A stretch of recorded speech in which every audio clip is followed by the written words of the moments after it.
calling gang signs. Love it. I love it. I love it. I love it. I wouldn't even Ladies call it and gang gentlemen. sign. Yeah. Ladies and gentlemen, boys and girls, we're back, episode 2. My name is Adam Butler. That's Paul Span. All black man Span in the building. This is MSR Mindstream Radio. You're going to get all the names for a few, because we need y'all to get acclimated again. The team's in the building. I promised it last time. The team is in the building. Complex Capital, a.k.a. Brother Smooth, a.k.a. Capital C, is in the building. What's happening, brother? Life is good. I miss y'all. I'm glad to be back. You know what I mean? I'm just really happy. You see all the smiles, and you see all the smiles right now, man. You know we outside. We okay. We here. Two Except things. Paul looking real mad, angry. Yes, sir. I agree Two with things. Two things. What's the two? I'm glad you got your face on, and I agree with you. Nargis is in the building. You can't make a joke and then call on me. Nargis, what's happening? Ain't nothing, man. No, only first world complaints can be made over here, man. That's a really Life nice is plant good. you got in the background. I gotta say, the setup It was is my real nice. mom's. That's what's up. This nigga That's up. still got the fucking fire back in the background. Like we I ain't got know he fire in did. the I background. know he did. right. I got my Soft and warm. I got my C by The Freeman fire. candle going on. Proud sponsor of Mainstream Radio. We going. We rocking. LT is in the building. What's happening? What's going on, everybody? Glad to see, people. That's Glad what's to up. see you as well. That's what's up. That's what's up. Who do you be singing? Yeah. We are. Yeah. We all to a good start. We all are, to the we good are in start. fact people. Yeah, definitely. Big shout outs to everybody that listened to last week's show. Shouts out to Tony Lewis for joining the show. Real good episode. Remember, if you're watching us on YouTube, please like and subscribe. Hit that notification bell. It helps us out. If you're listening to us on podcast, remember to rate and review the show, comment on the show. And if you would, please join our Patreon. We got our last episode up for free on Patreon. So shout out to everybody that checked that out. If you join our Patreon now, you join our Patreon now, you get a free episode. And all of the perks that come along with joining our Patreon. So we appreciate you. This show is funded and sponsored and operated by us and us alone. We on no network or anything like that. So every little bit helps out. All right. We got a big show for you guys today. A lot of things to talk about. LT, what we got coming up first? All right. So I know you guys have probably seen already the video of the interview with Keke Palmer. Nobody cares when a man finds his woman under a bridge. No, I live for Stedman, but you know that Stedman has for many decades been the butt of jokes. Yeah, because of gender rules. Yes. People feel like because she's Oprah Winfrey, who did y'all want her to be with, Barack Obama? That doesn't make sense, guys. I mean, I feel like that's the weird thing about powerful women, what we're left with. Mm-hmm. So I'm supposed to find love, but he's got to have a certain amount of money. But at the same time, I got to still be like... Guys, what's going on here? Nobody cares when a man finds his woman under a bridge. No one cares. No one cares. No one cares. And I frankly don't care if that's who you love, that's who you love. Why do we have to deal with that? Yes. That to me makes no sense. Look, my daddy told me a man needs to treat you right. Mm-hmm. He needs to handle and service you in whatever way you need service. Let me tell you one thing that Kiki don't need. Money. Basically, we're going to talk about, gender roles and what we feel about that, what Kiki said. Yeah. So you all just saw the video. We just queued it up. Nargis shared this one in our group chat. And this wasn't originally on the docket, but we thought it was a good one because we had a real good conversation based on this one. So I want ladies first on this one because you did share it in the group chat. Just give us your general thoughts of what Kiki had to say. I mean, I agree with what she was saying, right? I don't have Kiki money, but I have, I know people, I know both women and men who have voiced feeling either inadequate or overqualified when it comes to their relationships because of their string of income. I know some women who have not necessarily shared what they do or like how much they make because they don't want to seem intimidating. I also know some women who are literally like, look, I've tried to date the dudes who are like comparable to me salary wise, and they're not great. They like because they're making what they're making and they think that there's like some power that comes behind that.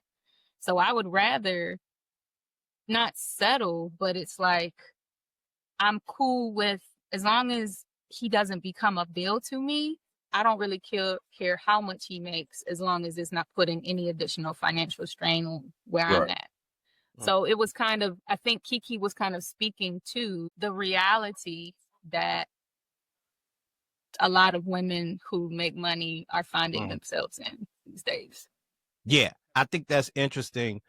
I want to talk about the stereotype of Stedman for a moment because I do feel like, and I'm not familiar with the host of that podcast, but she was alluding to, she mentioned the Stedman stereotype, and Kiki kind of like talked through it and made a bigger point, and I respect that. But I think the Stedman stereotype is really important to talk about, and I'm stressing the word stereotype right now, right? We know that Stedman is a businessman and has his own life or whatever, but the stereotype of Stedman or a Stedman is essentially a lapdog, a dude that basically found him a rich woman. It's the stereotype, a dude that basically found him a rich woman, and because he's with this rich woman, he is living a life of servitude. He is to do whatever she asks him to do. He doesn't talk or whatever. That's the stereotype of Stedman. And I think that when you get called a Stedman, you know, no matter even if you know that we know what Stedman really is, Right. but just to be called a Stedman, it's like when we were talking about like the word woke or whatever, right? It's like it still has the kind of like it still, yeah, thank you. It gives you that feeling of like, oh man, you're throwing an insult at me. You think insult to be called a Stedman? Well, I mean, obviously, in the climate that we're in now, and I'll even take it further back, just because it has become like a running joke, like the Stedman, that's literally been going on for years. Obviously, for as long as this man has been, you know, with Oprah allegedly. So, anyway, but You're doing it. You're doing it. Right. Exactly. You're doing it. What I'm saying is, obviously, like I think that part of it is funny, tongue in cheek, and all that. But the ideology is whack, and it's obviously one that permeates because people do take that to heart, being called Stedman. When in fact, if you use the greater part of your brain and knowing how well accomplished of a businessman and all those things, to even if you deduce it in thinking, who would have the ability to be around someone like Oprah? You understand what I'm saying? Like even if you thought that far ahead, but obviously people don't. So obviously that stereotypical ideal of a well accomplished woman, and if she has a male counterpart, he's to be the equivalent of a servant. Like, you know, I'd go do this and go do that. Like it's kind of like I would attribute the modern day part of that is how people treat Rihanna and A$AP Rocky. Right. And that whole controversy about Rocky standing behind her in the picture and all those other that. things, right? Yeah. Yeah, and so it gets goofy, Smooth, right? It gets a little goofy, and I know, like, when I was mentioning the stereotype, like, you made a face, and I appreciate you because the stereotype is, like, silly, right? The stereotype of the man, we know what it is, but do you think that men, just from your experience, have an issue dealing with a woman that brings in more money than them, and you know?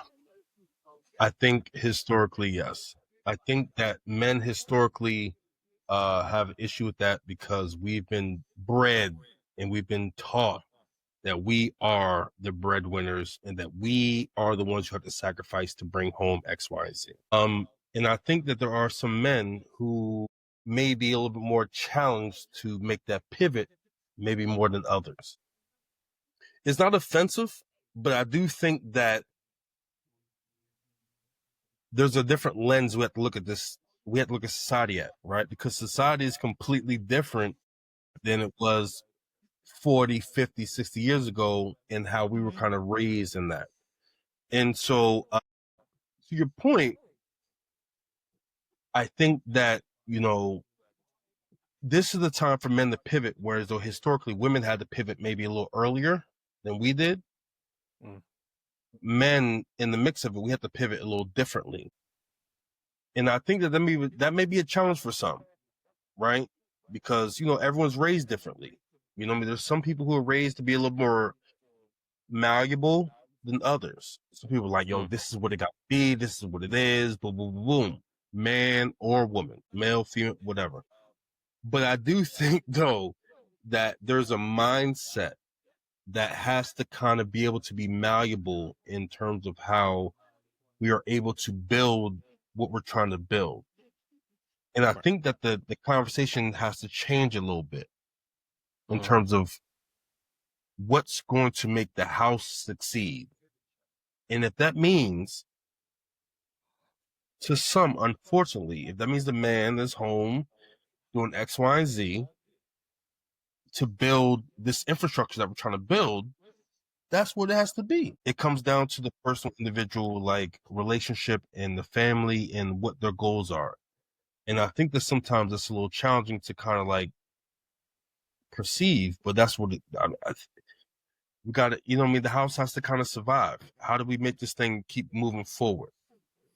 100%. I agree with that 100%, right? Like, it's different times. And I do wonder if some of this narcissism is just like much ado about nothing. Like, if most people kind of are already on this, have this mindset, and it's just like the conversation is kind of like outdated.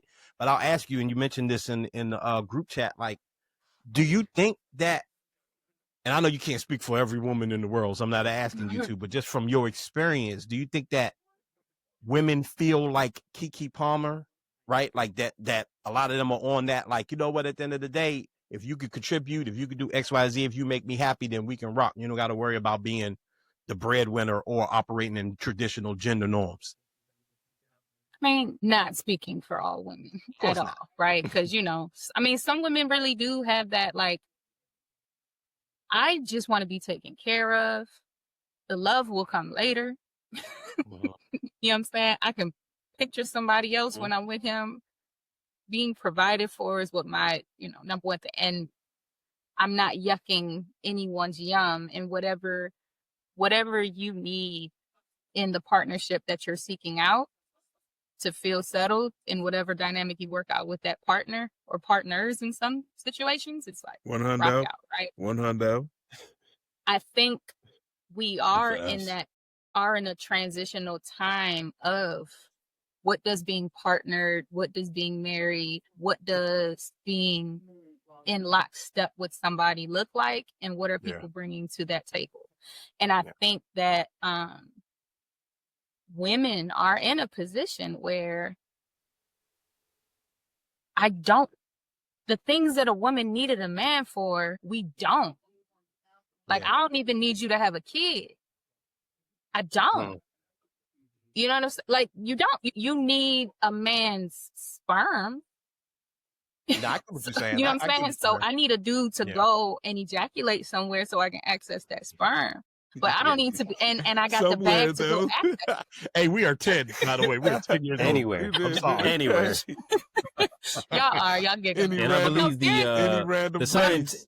I'm serious. You know what I'm saying? Though, like, a woman needed her husband to like sign off on her existence like 50 years ago. Right. If you were not a woman and you was like by yourself, you were shunned. Right. Like, by society, right? Mm-hmm.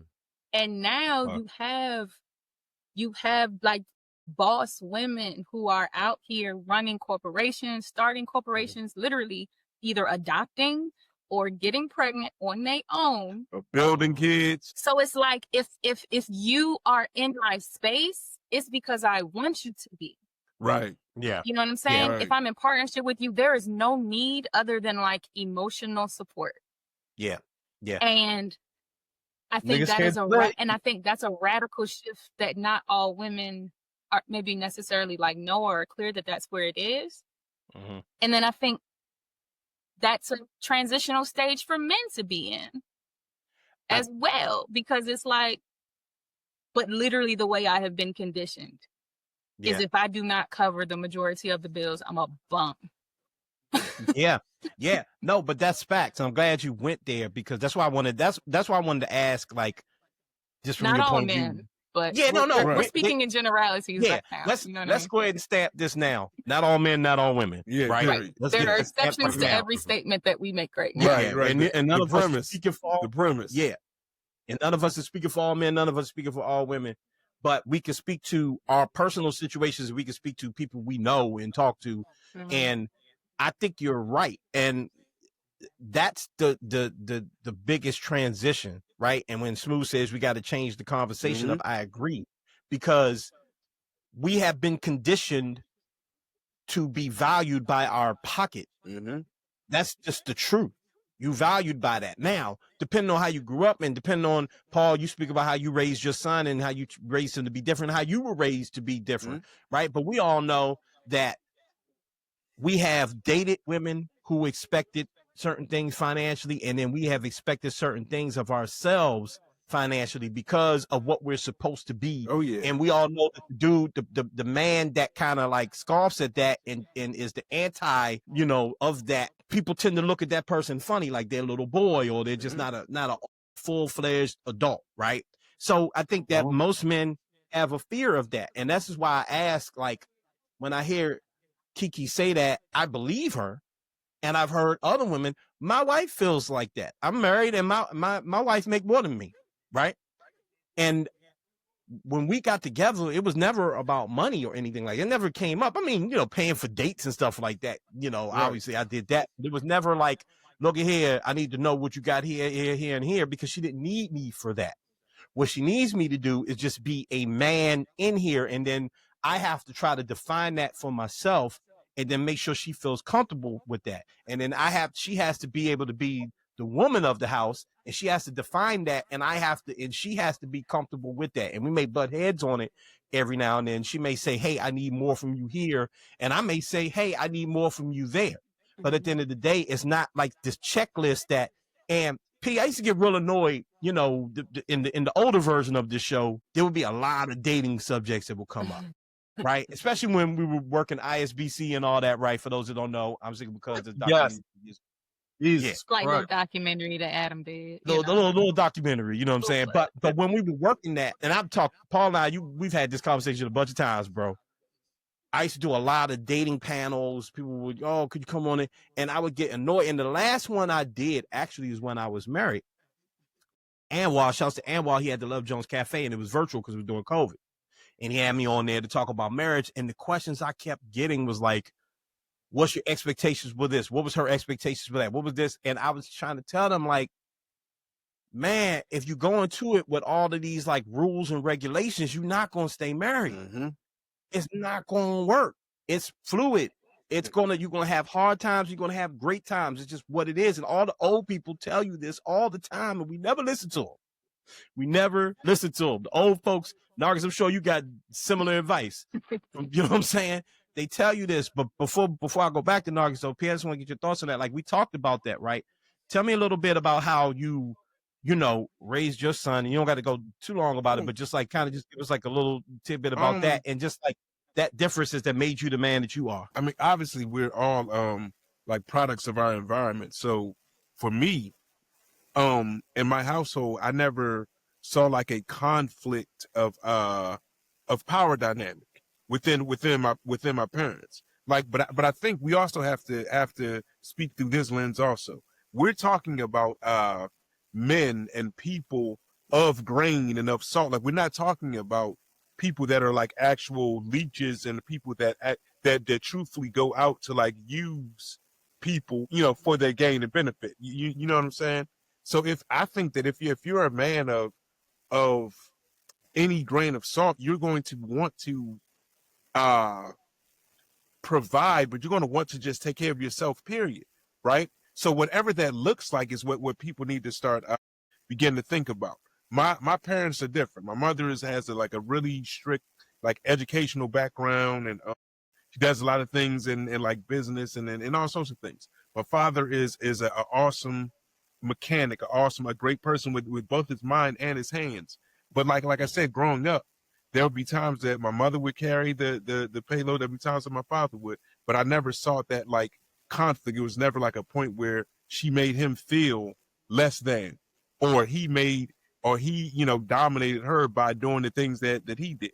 You know what I'm saying? So with my son, I just wanted to have him fully equipped. I want him to be able to fully take care of himself. I want him to be able to know how to cook for himself, aside from provide for both himself and a family if he were to have one. But I really want him to be able to know how to cook. I want him to be able to know how to clean, how to take care of himself. Because in truth, I didn't know what the climate of women were going to be when he's, the age that he is now. And I'll leave that part of it alone. Yeah. But the thought process and the premise was to be sure that he's covered, so that, you know, he doesn't need someone to necessarily have to cook for him or clean for him and all that. Like, those things are nice. I'm not saying anyone should be discussing and not know how to do anything, but like Clarence and everyone is alluding to, the needs for everyone has shifted. Yeah, go ahead, Smooth. I mean, I think in the respects to your parents, you know, adults have conversations behind closed doors that children aren't privy to. Right. Right. So while, and again, all due respect to your parents, there could be conversations that were had that you weren't privy to. Right. That he makes someone either do more or do less. Again, not you, but just in general. So yes, we may not be privy to certain things, but behind closed doors, there could be certain conversations like, yo, you're not doing enough. You're not being man enough. You're not being woman enough. You're not cleaning enough. You're not doing that. And within that relationship, even though it's not bleeding into the children, that conversation could still be being had. And so us as being like the outsiders are like, we don't understand what's going on. We don't understand why he's frustrated. We don't understand why she's frustrated, because they could be having these conversations. I think sometimes it's challenging because, to Paul's point, right, we don't know historically, we don't know where the climate, or not historical, but future-wise, we don't know where the climate's going to be. We don't know what it is. I think in today's climate, it's way more rough than it's ever probably have been. Because at one time, to our initial point, at one time, there were certain gender roles. Or not even gender roles, there were certain roles that people played into. Now, since we're having a whole nother conversation, we now have to figure out how do we adhere to these things. And I think sometimes men, we are in a very, not specific, but a very intricate like space, right? Because how do we do the unspoken, but the spoken at the same time? How do we do the unspoken of being a man, doing X, Y, Z, but also going to therapy, you know what I mean? Not expressing feelings when they need to be expressed, but it not necessarily being perceived that way. Because I think being a man, this idea of what a man is, still exists. And so I think now in society we hear more so like, that's a bitch ass nigga, he ain't doing X, Y, Z. This woman is not doing what womanly things are supposed to be. But when we're in this like divide, when we're in this space, men, I think, catch the brunt of it, because we're still like in the dark with barely with a flashlight, trying to figure out how do we navigate this. And I think that's challenging for some men, right? It's challenging for society, because it's like we've been raised, not even from our own individual households, but from society, we've been raised to do X, Y, Z. But now everyone's doing something different. How do you adjust to that? And I think that we see a lot of men with the depression. We start to see men who don't know how to cope. We start to see men who are not successful in relationships. Like it pours out in different ways. Go for it. And it is a interesting conversation and a complex one too, because while all the things that you brought up, there's some of the things that lead to depression, that lead to all the other things you mentioned. I think out of that also comes the element of progression. There comes the ideology of being a better caretaker for your children. There comes the ideology of being, like I said, more progressive in thought when it comes to this wealth and money making, like disparity. You know what I'm saying? So I think that like all of those things do exist, but I think that like with us and bringing certain elements of thought, like for my son, an example, he's 26 years old now, and he's able to obviously take care of his household. He's able to do all the things that he needs to do. But we've had discussions within ourselves, if he were with someone that, because he knows how to do both things, He knows how to take care of a household well, and he knows how to make money for his household.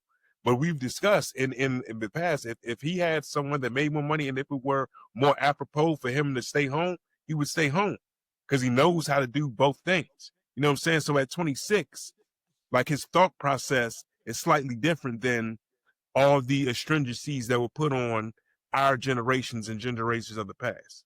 Right. I wonder if most young people kind of think of things differently like they do on a lot of issues, to be honest with you. But I do think it goes both ways, right? And we men, so we could talk about like, you know, what men can do differently and this, that, and another. But I think there is still some expectations from women. I think that the conversation shift on both sides, right? Like, okay, if the money isn't going to fill the cup, right? Then where else do I need to fill the cup? If there's still going to have to be roles to be played within the relationship and within the household, right? There still has to be, right? Now you can flip them. Some people do it that way. There's house husbands. There's people that, women that do all the work, and the man take care of the kids and do the traditional things that women would traditionally do. But most of the time it does not work like that, right? So how do, and anyone could jump in on this one. Well, actually, no, I'd like to hear from you on this one. How can a man still fill a cup, or should a man, I'm trying to figure out how I want to ask this. How can a man still fill that cup and fill those roles if he can't provide financially in a way that, would take care of everything? What do you think would work? That's for me. Yeah, sorry. Okay, you just sorry, my bad. It's one of my classic loaded questions, by the way. No, you're fine. No. Mm-hmm. So, prime Woman example, voice. right? One of my relatives was telling me that she was in a new relationship, right? And my first question to her was, "Do you feel like your emotions are safe with him?" And I wanted to ask a lot of other first questions, but that seemed to be the most important one to ask. Because I think anyone who's in partnership, as long as you feel safe and you trust that person, it really doesn't matter what all life throws at you, right? And that sounds so corny, but it's true, right? Because we know that Anton's generation and the generation coming up behind him, their concept of partnership and relationship is different, right? There's, they may not want to be married and share a household in the way that we traditionally know things to be, right? But if you're looking for your person or persons, then you as an individual know what it is that you need from those other matches. And a lot of the time, it's not money, because we're being raised to be, again, not speaking in absolutes, but I think we are starting to see this generation of self-sufficient individuals, right? These kids out here getting crypto and drop shipping and having their own little LS, you know what I'm saying? Like they're not being taught to need, not in the way that I think, or to have to give. I think in the way that a lot of us are. And like, I'll just go, like, again, with my own personal family, like when I went back to work after paternity leave, maternity leave, excuse me. My husband, he worked nights and he still kept our daughter during the day. Yeah. Instead of us looking for a daycare.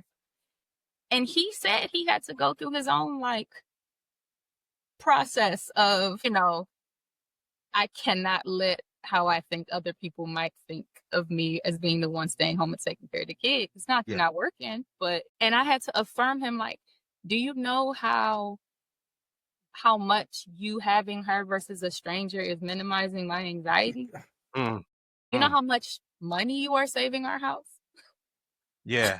By not wanting to the responsibility because you don't want to be a Mr. Mom, or else find somebody else to keep her. Now, I do want to explore some days. It's not. That it's he not could crazy. keep her, to find somebody to keep her just because he needed to sleep. He was going through the process with himself, and then I wanted to make sure that I was coming in and affirming it as well. You are making things so much easier for me just by having.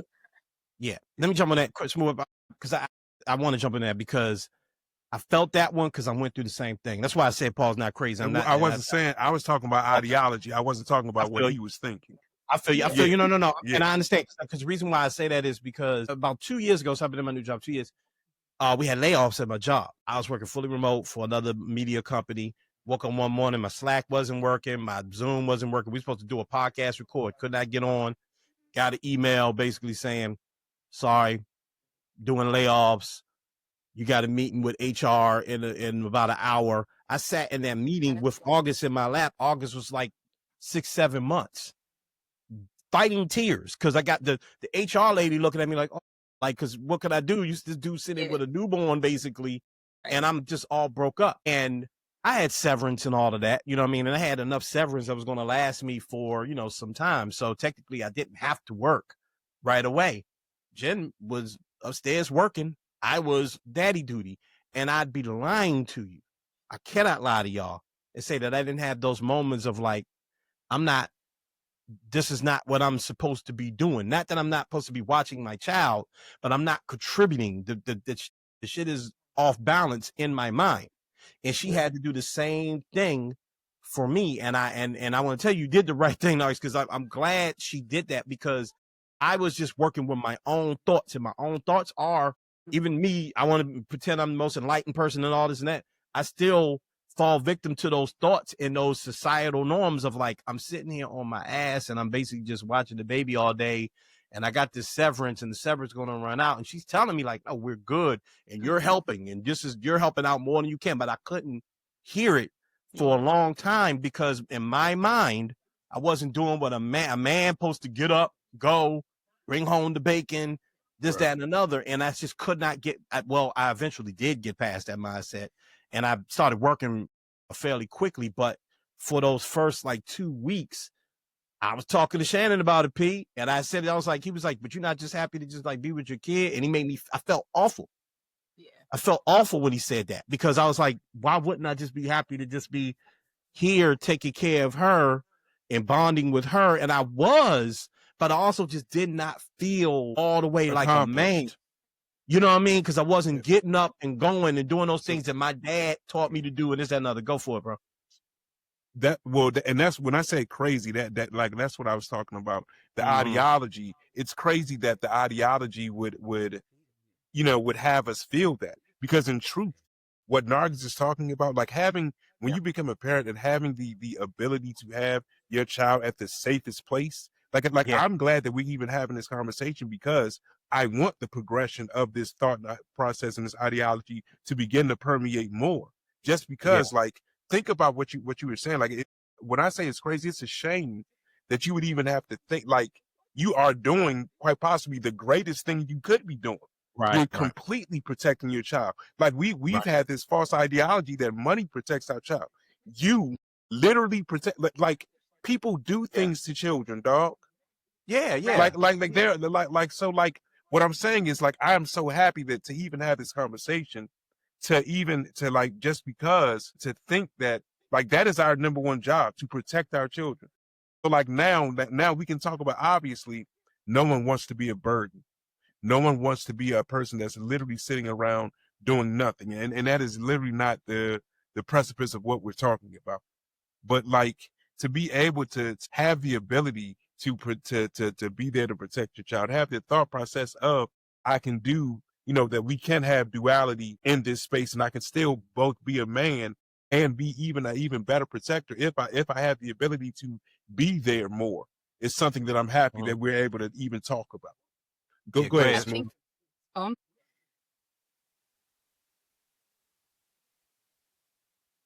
agree with both of y'all. A part of me wants to say that no one gives a fuck about none of the shit we talking about. Okay. Society don't give a fuck about nothing we talking about. You both, you brothers, are absolutely correct. Paul, you are absolutely correct. Adam, you're absolutely correct. No one gives a fuck about none of the shit we talking about. Explain that, brother, please. Yeah, what do you mean? no one cares about you're at home with your baby and you're giving your wife a break or you're giving your girl a break. Like, that's cool. But when shit hits the fan, don't nobody want to hear none of that. And I think that's the crisis. Right? If we funnel it down, the way that society has worked for so long was this is how certain genders are supposed to do. And we agree with that, right? To a degree. Right. I'm not talking about the fuck shit. Like, no, I get what you're saying, bro. I understand. Right. The gender roles exist for a reason. Right. Yes, Right. But I feel like society today, gender roles have like this very like invisible. It's like, see me when you want to see me, see me when you don't want to see me. And it's difficult for us to process out what we're supposed to be doing as protectors or as people. See, when you're at home with your baby, in my mind, you're protecting. Yeah. As you should be protecting. Yeah. But it comes down to that capitalism, it comes back to that money piece. It has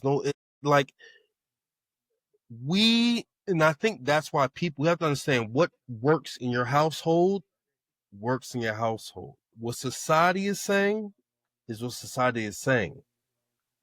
And I think that's a challenge to be in that purgatory space, right? Of what you may be supposed to be doing and what you could be doing. It's not like niggas is like, nah, let me go get a fucking 40. Let me chill. Yeah. Let me do X. Like it's not none of that. But for us to be in the stalemate in 2025, it's very depressing. Right.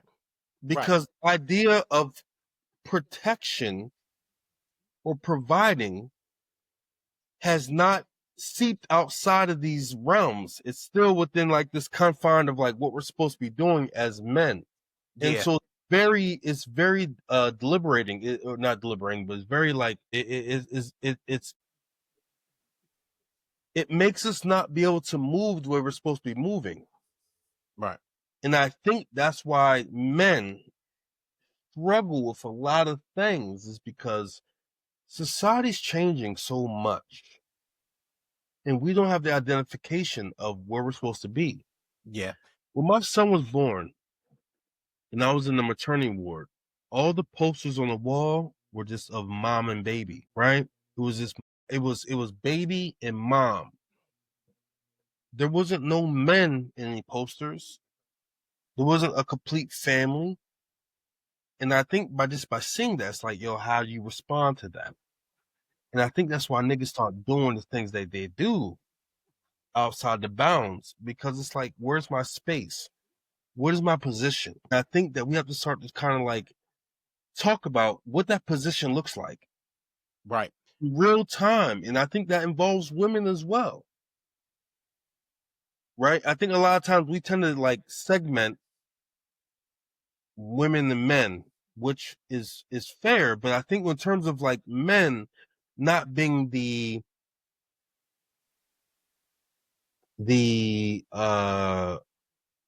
quote unquote providers, it's like, how do we get around that? How do we still, to your point earlier, Adam, how do you still provide? Well, I did. And see, that's the thing. I did. And that's why I think Not you, I'm saying to your point earlier. No. I think so I'm agreeing with you, and the conversation is important. And one thing I've learned, and August, I want to know your thoughts on this as a married woman. One thing I've learned as a married man is that you don't know until you actually end it. And I'm the only way I describe is you in the shit. I don't mean to put you in marriage shit, but once you in it, right? And I think it takes people. See, the only people having conversations right now are single people, frankly. You know what I'm saying? Like they don't know what they're talking about. They don't really know what they're talking about, right? Like it's raise the roof for single people. No, LT, raise the roof though. The only way. Yes, raise the roof. I got a funny story about raising the roof, but I'll tell it off here. Anyway, you know, but you until you in it, you don't really know until you Right. experience being with a man that operates with emotional maturity, or until you experience a woman that shows you something you never expected to hear from a woman, which is, don't worry, we straight. What? That's not what I was told was going to happen from Joe Blow on this other podcast, or from this girl I used to talk to, or from the conversation I had on Facebook. That's not what they said was going to happen, but this is what's happening in real life. Again, I was sitting in there tripping out because I was making a lot of assumptions about what she would think and what she would do if I didn't do X, Y, and Z. And she kept telling me what I need from you right now, how you can protect, how you can provide. It doesn't mean I'm going, you know, and yeah, let's keep it real. One of the number one reasons for divorce is finances. Okay. That's a real thing. I don't want to be dismissive of that. That's actual factual truth. But there's ways around that too. It's not necessarily you don't make enough and I make too much. It's how we budgeting, what we spending on, what we doing. These are conversations. And I think a lot of us are even afraid to have these conversations because we're automatically told we're going to be judged. We're not coming to the table with, well, here's 10 million right here. You take care of what you want. Like Scarface. How much you need? This much, this much, this much. It's like we've been trained and raised that way. And I just think that when you're actually in a marriage and when you're actually raising a family, and it's completely different. It's just so different. Don't mean you don't have your problems, you have them, but it's just different. And you just get. I'm sorry, that was a great point. When you going back to you saying that, like it comes out to being married or being in like a committed relationship when you have things that can fail. That's what it comes down to. That's what it comes down to. Yeah. Right. When there's people who are having a conversation that don't have that. When you can walk out the door, when it's just like at the end of the day, I don't gotta call you for a couple of days and we broke up basically. Like, right. Oh, I ain't heard from her in like 4 days. I guess I could move on to the next. Or you got on my nerves because you eat funny in front of me. Or when it's that type of shit, then that ain't real. But when you in the house, right, exactly. and the mortgage and you making you making choices you would never make for anybody else. It's different. It's different, and all this other shit. That's why I say I feel what Kiki talking about. She talking about emotional support. She talking about somebody that can be there through her life journey and be an asset to her and not something that drag her down. You know what I'm saying, Argus? Yeah, no, it's like we just have to separate. We have to break down like protection and provision does not equate to financial provision. Thank you. Right? Yeah. Like they're just not the same things. And I think it takes partnership. It takes conversation. Like, you know, to Adam's point, it's not easy. It's uncomfortable talking about money. We 6 years in my marriage and it's still like vulnerability, right? Yeah. Like I forgot to pay a bill the other day. And my husband called me like, and I was embarrassed. I was like, oh my God, like shamed, right? And he's like dancing with me like, it's okay.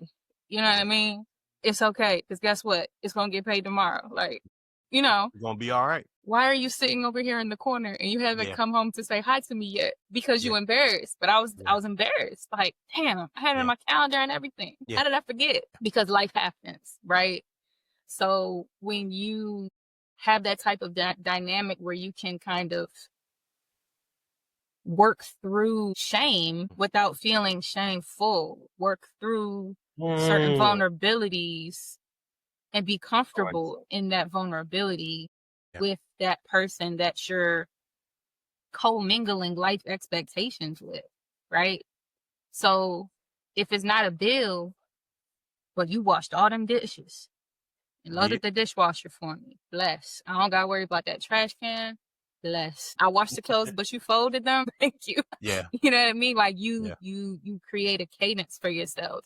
And if there is a misstep, okay, we acknowledge the misstep. We know why the misstep happens. And then you have that other person to step in, right? Like, and it has no dollar signs attached to it because your ultimate goal is like us as a machine. We trying to keep this thing moving forward in the direction of what we agree that we the want household. success and Yeah. comfort to be for ourselves as well as like for our child. We don't want our child to inherit any of the consequences of poor decisions made on our end, financial or otherwise. So it's like we're working together to ensure that. Yep. You know, and we're gonna get ready to close this out. We gotta wrap it up. Yeah, we gotta wrap it up. But I just want to say really quickly, girl Wrap it dad, up.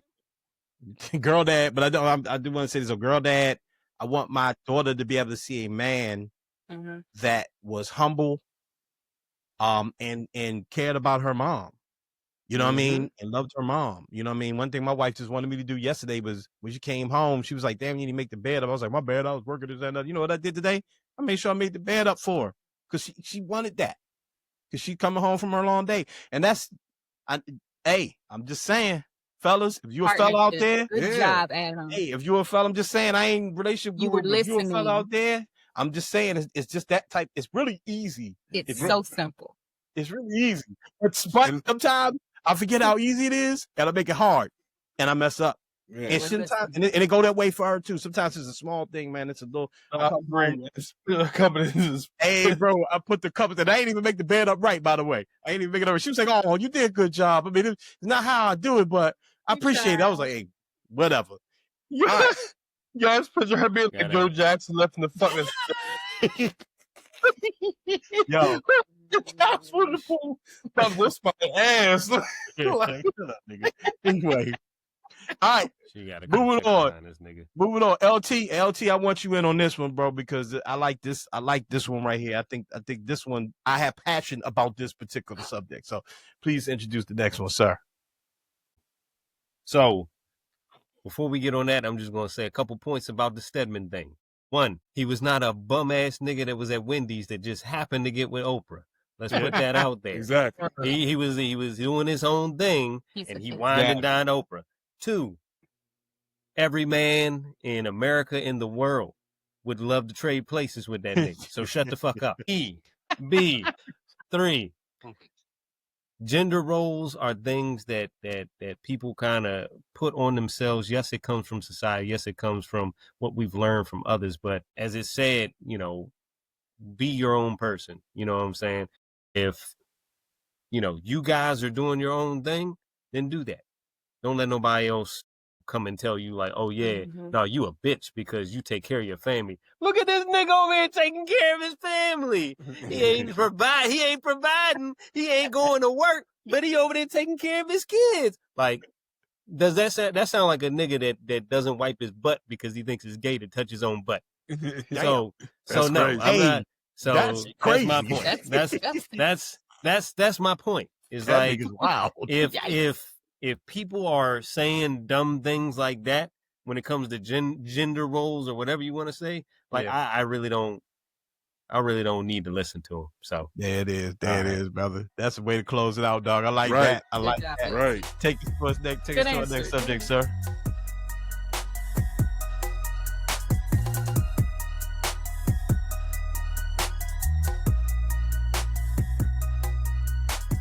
know about that game. One gotta go. You see the posts on Instagram, on TikTok, Twitter.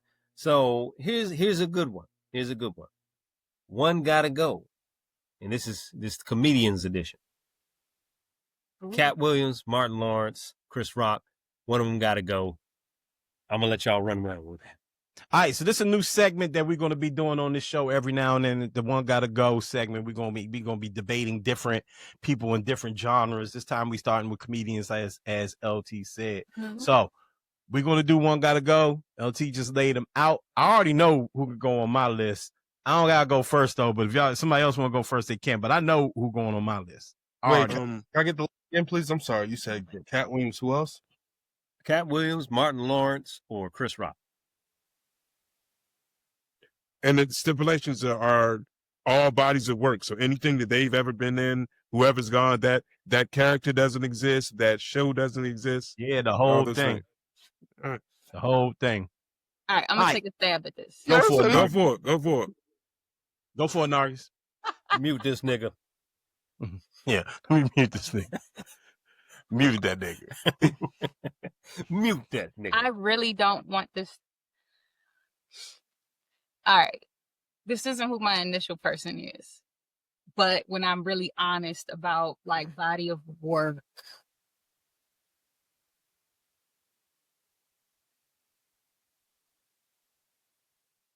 Go I for think it. it's Chris Rock. Man, That's how could okay. Yeah, Explain yourself. Yeah, I need her to explain because I think I Yeah. agree with her, but yeah.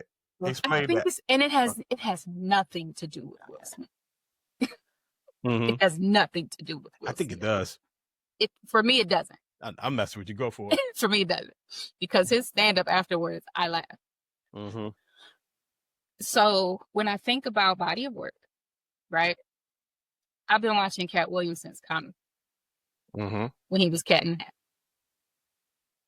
Bobby Shaw, My Wife and Kids, Alligator Man on Atlanta, Pimp Chronicles, him as an entrepreneur and what he does for other comedians. I can't eliminate it, right? When I think about Martin Lawrence, stand-up, his show, his movies, even the corny ones is like Big Mama's House is funny. You know what I mean? Black Knight was stupid, but it was funny. And even what I know even though it hasn't really like gotten off the ground, I feel like the same way. Like he's tried to come back and like have a channel, have different shows where he's like trying to give other actors and comedians. And even though the quality of his stand-up now is a little subjective,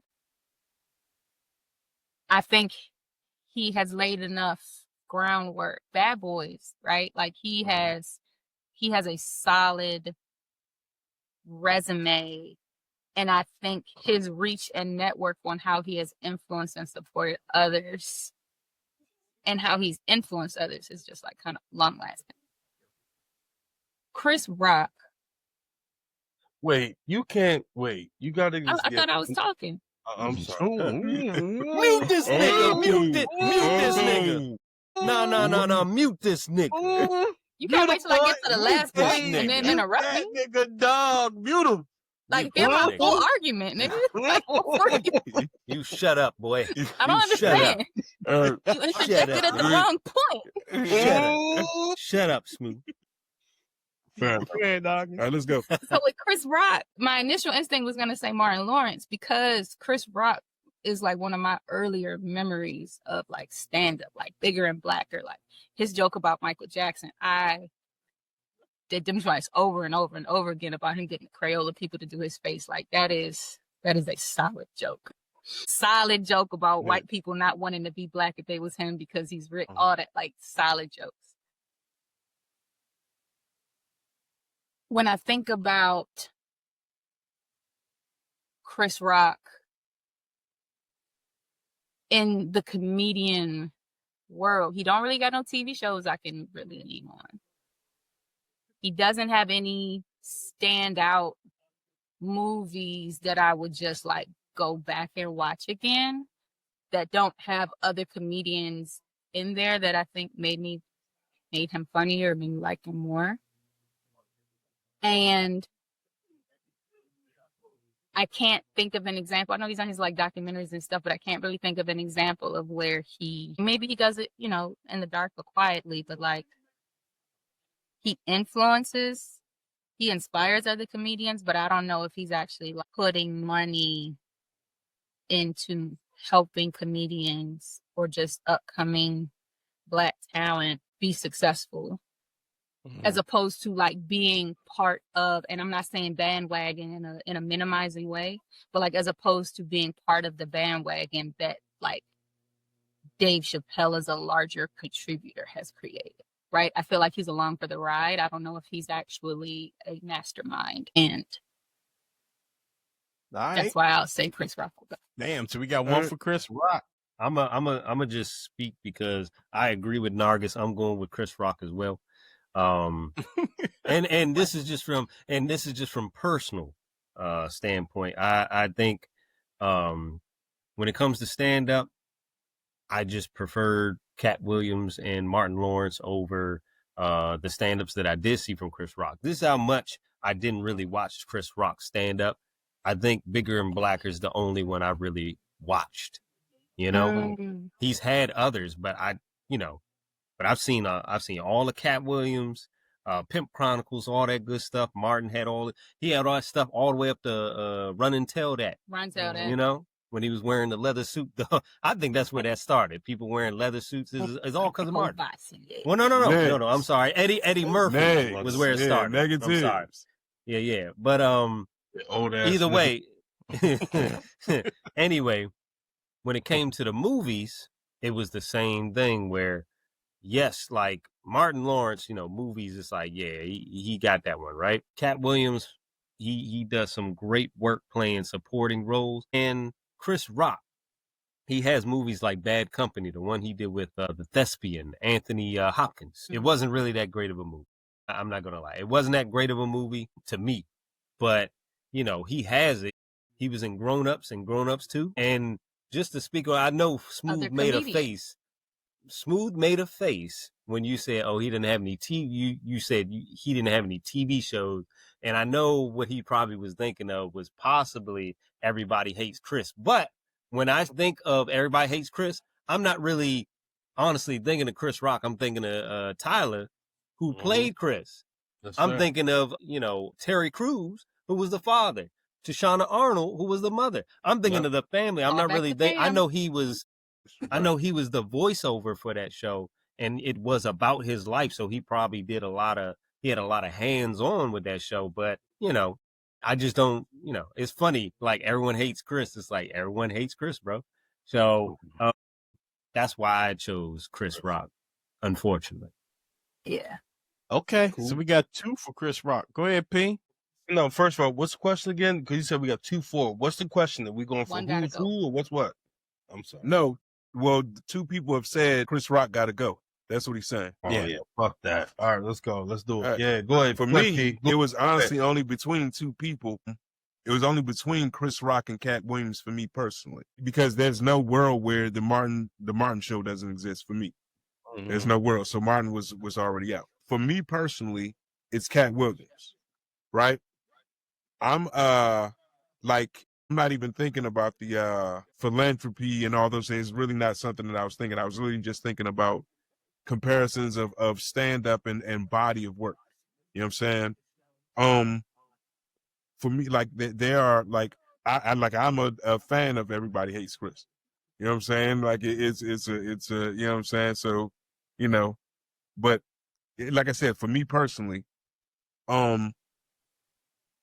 I know that, Pimp Chronicles will be gone. I know that Alligator Man won't be there. I know that and you can stop there. You know what I'm saying? Alligator Man won't be there. All these amazing. I'm sorry, it's not my turn. But no. But I realize those things. But like for me, still, it would still be Cat Williams. Yeah, that's where I'm at with it. Brother Smooth, go ahead, bro. That's one for Cat. That's one for Cat, by the way. Yeah. 2 for Chris Rock. Go for it. All right. So I might be funny, but what is this specific question? What's the specific ask? Is one got to go? That's it. One got to go. Yes. And everything that they've ever contributed to. That's not fair. That's what it is. They're just in the group chat, Clarence. Like that's what it is, bro. Because everything got that. Hold on. What is your idea? Hold on. Audience. The screenshot. Audience. Yes. We're going to put this on the screen. We're going to put this on. I thought this segment was his idea. It definitely was his idea. I thought this segment was his idea. For the audience. Hold on, bro. Dude, no. Hold on. I love you, brother. I am so happy we're doing this show with you. I can't even think. Listen. This was his idea. I was about to say, I could have sworn this was we're going to put the screenshot on the screen. It was his idea, and it was a great idea. We fleshed through this all day in detail for like 20 texts. We fleshed through it. We came up with how we were going to do it, all of that. And his Bible waits to now. We're on air. What's the parameters? We're on air. What's the parameters again? Which comedian would you get rid of, bro? This And nigga all their said- work. Okay, Hold on, I'm so about to start from And right here. everything they're a part of. well, see that everything they're part of is challenging for me. Okay. But it has to be that way if they're gone. It can't be, bro. It has to be. They don't exist. Skip smooth. Skip smooth. But that means MSR is back, baby. but no, that We're means we back. can't. That means we can't speak about their ability. No, for they don't example- exist.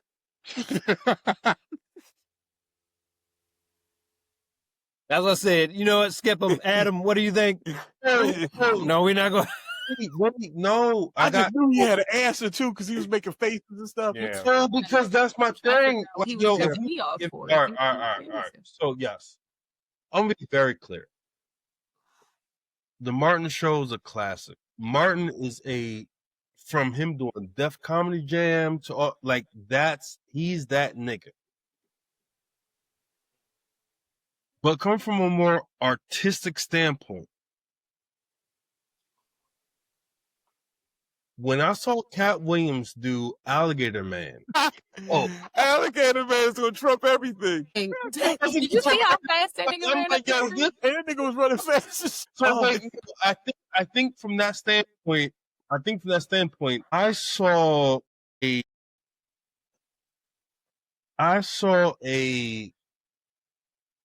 dimension that I didn't think I could see from a comedian. Okay. That nigga's an actor. Okay. And so Cat Williams, for me, aside from his stand-up, that nigga is nice from an artistic cinema standpoint. Martin's not that to me. We about to get rid of Martin. That's where you going. Right? So Martin from a Somebody got cricket in the house. let's stand nostalgic. Right? Let's stand nostalgic. Him having Martin Show, him being on Def Comedy Jam, him being who he is. Artistic standpoint, Cat Williams is a different beast. Chris Rock is a different beast. Chris Rock has done satire, he's done slapstick, he's done animation, he's done all the shit you could think of. That's a smart nigga. In my mind, smart comedy is something completely different than anything else. And I know this is where I talk about this, but when Damon Wayans did Wayne Head with the fucking boot, That's it's I hilarious. watched that. no, That it was was the best. amazing. That's what I'm saying. But he really wore that as a kid though. But that's my point. There's a different comedy to that, right? It's like you got this nigga walking around with a fucking boot on, dragging this Because he really did that though. That's what I'm saying. a DC on his wheel on his fucking leg, like it's different. I don't want to get it fucked up. Martin was amazing with all those characters. I don't think we've seen that in a very long time. I think Martin is extremely talented. Martin is amazing.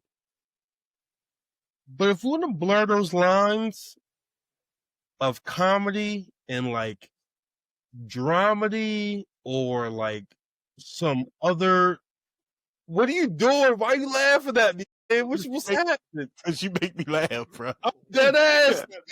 I know you are. That's why I'm laughing. Please, go for it. I'm listening to you. Fargo.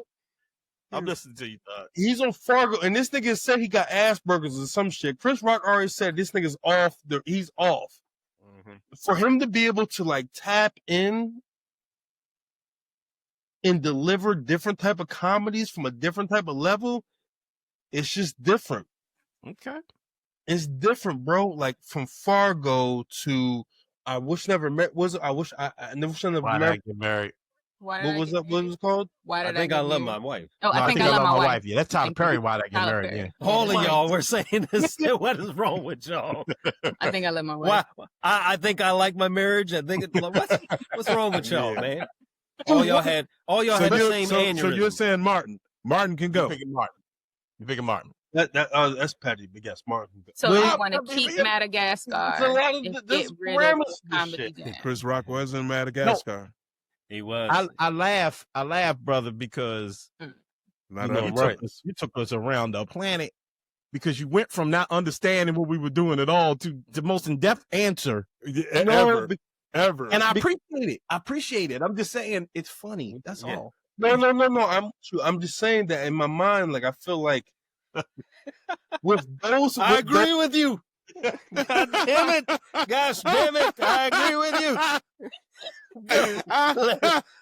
Let's go already. LT is tired. Fine, we have to define what's happening.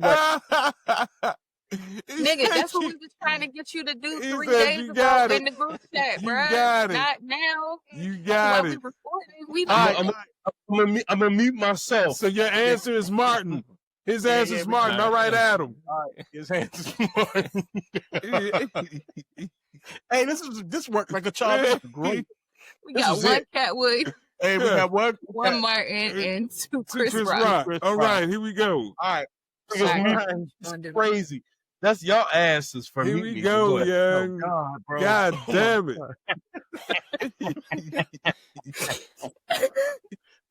Hurry up, Adam. Woo, Sleepy Chris is here. Spirit, baby. Oh, hurry up, Adam. Please, you are here, bro. Nigga right here.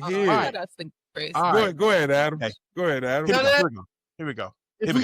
All right. All jokes aside, if we really think about it, like, Kiki, it's my turn. Get Adam just saying shit. Just let him say shit. Fire in the background. It's always your turn. What you talking about? What? Let Adam vote, and then we can talk. Yeah, you pick Martin. Right, we get it. We get it. We understand. We get it. The thing is, you expressed it perfectly. We get, like, you made the point. You expressed it beautifully. And then y'all start kicking back in and shit. And so you did a good job. Hold on. Hey, did you pick Martin? Welfare and shit. Like, did you pick Martin?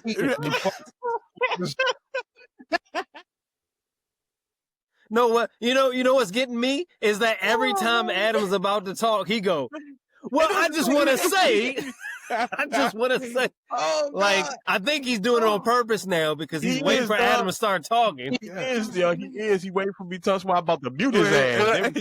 Bro, who you picking, man? All right, here we go. So, I'm picking Cat Williams to go. Okay. I think Clarence explained beautifully why Chris Rock should stay. I think Chris Rock has done a lot more. I was getting the Cat Williams, but y'all ain't shit. I was getting Cat Williams. Yeah, we don't got that many hours. Damn, man, we got. No, we got all the hours of the world, nigga. Like, we got that many hours, man. Oh, man. All right, but no, seriously. I think that Chris Rock, from his Saturday Night Live run, from his very short In Living Color run that people forget about. Mm-hmm. Can I get one rib? But all that shit like that's in Living Color. Right. I mean, my man was in I'm Gonna Get You, Sucker. Mm-hmm. Playing the same character. Playing the same character. Yeah, I mean, he is a staple in the stand-up community. He's one of the best, and I just can't, I get Cat Williams, and man, I hope Cat Williams never listens to this one because one thing he's good at is giving you a good rant, and he's great. See, Cat is great. I don't want to diminish Cat and everything he wants to do. He's a people's champ.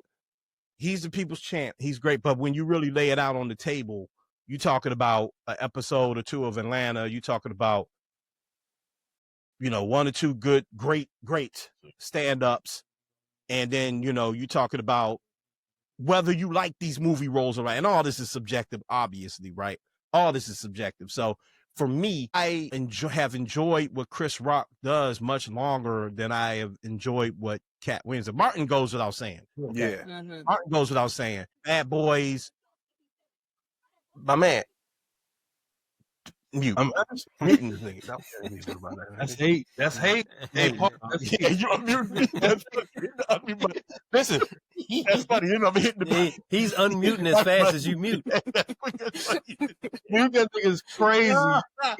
Yeah. But no, all right. I'm going to explain why Martin should stay. Okay.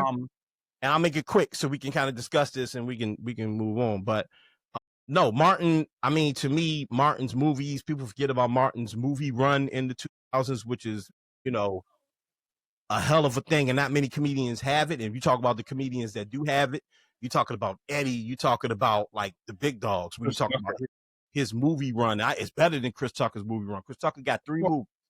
Martin had like 6 or 7 thousands. Okay. Chris Rock does not have a big movie run, but his stand-up run and his television run, counting In Living Color and Saturday Night Live, to me, and I know that a lot of people, especially when we talk about black comedians and people that are favor black comedy more, you don't really think about Saturday Night Live too much, and I get that. I can respect why people really include Saturday Night Live, but for me, I love Saturday Night Live, so I watched him every weekend on Saturday Night Live. His the little public television show with the militant black dude and all that, and all the stuff he doing, even when he comes back and hosts. So for me, it is Cat Williams. I just think that the body of work doesn't hold up. I think Cat Williams at this point is more about like moments. Like the biggest thing was the Shannon Sharp thing, which was epic and crazy, but it was really like him just kind of going on people. His last stand-up did not do it for me. His last couple of them did not do it for me. But imagine if I was there, it'd probably be a good experience. But watching it didn't do it for me. So Chris Rock's last stand-up I thought was great. And I know no one on this show is expressing this bias, okay? Narcus made it real clear, so I believe you. But there is a little bias on Chris Rock these days because Will Smith smacked him in the face for making fun of Jada Pinkett. And people kind of they kind of stuck their flag in the ground on whose side you on. You know what I mean? Right. Either you on Jada's side or you on Chris Rock's side. And unfortunately, a lot of the people that went on Chris Rock's side were like white people. And then that thing surfaced with him joking around with not Bill Burr, with the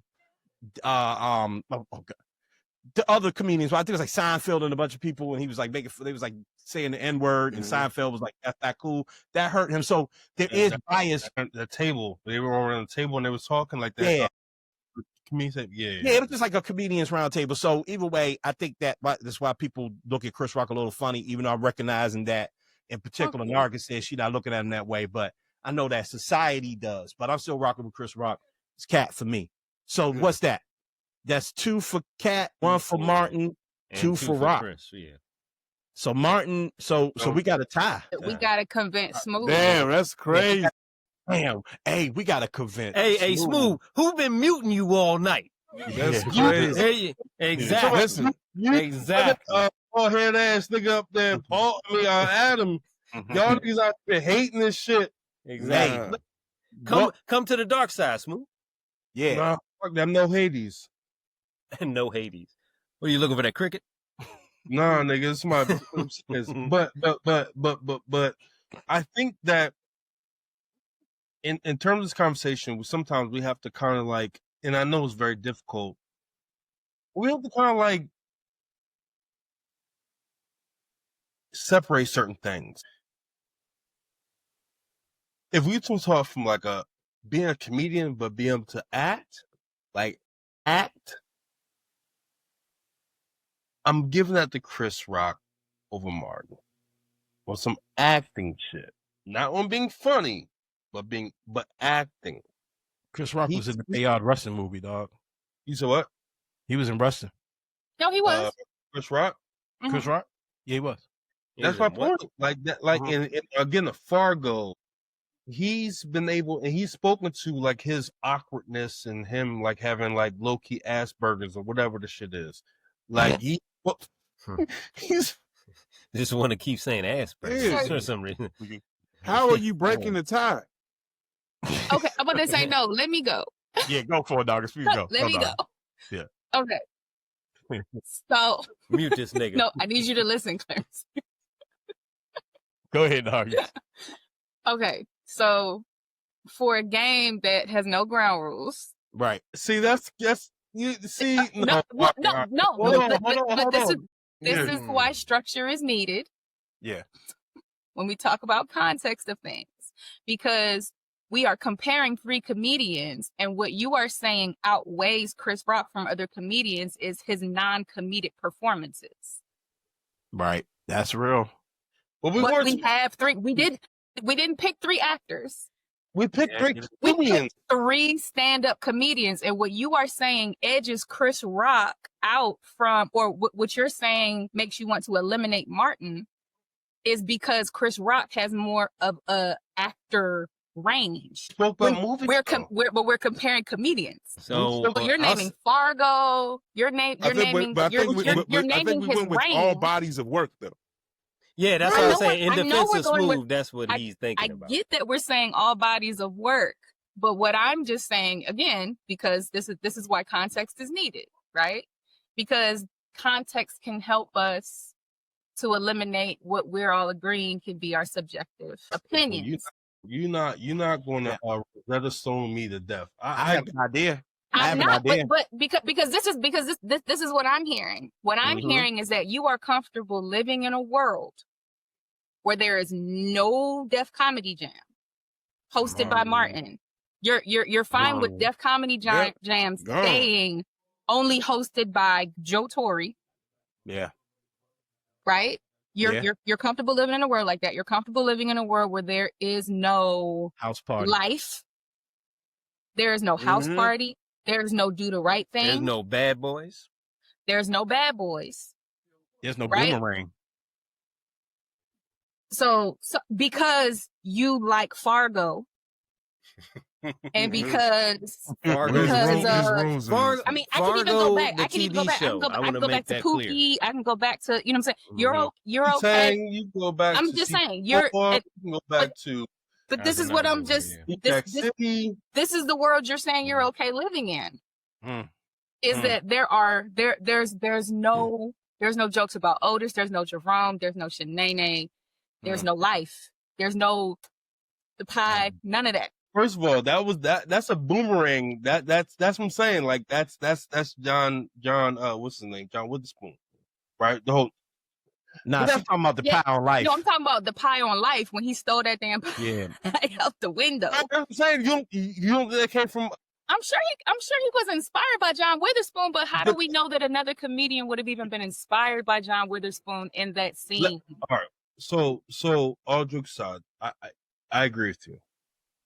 I'm not dismissing Martin's body of work at all.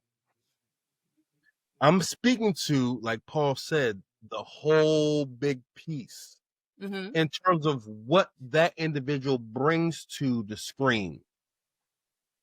And so, no, I don't want to lose any of those things at all. At the same time, seeing those other 2 individuals do non-comedic standpoints, it was beautiful. It's a beautiful to you. Thing.